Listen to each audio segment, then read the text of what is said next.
Dimanche 4 mai, l'étape chinoise des Extreme Sailing Series a fini en beauté.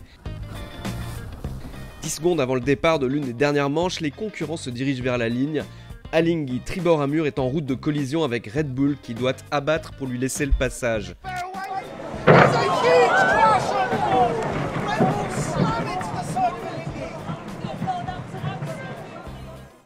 Le vent qui soufflait entre 15 et 20 nœuds sur Qingdao était très irrégulier en force comme en direction.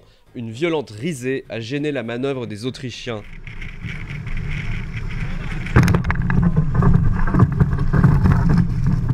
C'est l'une des plus violentes collisions en 8 ans d'existence du circuit des Extrêmes 40.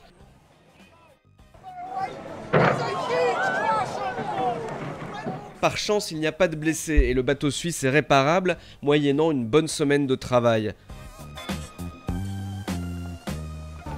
Même absent des 2 dernières manches, Alinghi emporte haut la main cette 3e étape grâce à son avance et à une compensation donnée par le jury suite à la collision.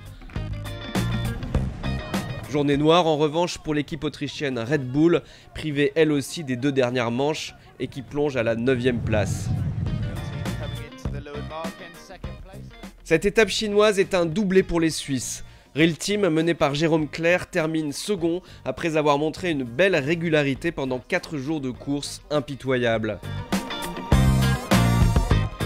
Les redoutables Kiwis de Peter Burling n'ont fait que monter en puissance tout au long de l'épreuve.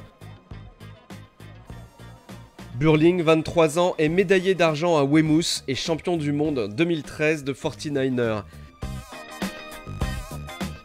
Il a aussi remporté la Youth America's Cup, la Coupe de l'América des jeunes, courue à San Francisco en AC45 en septembre 2013.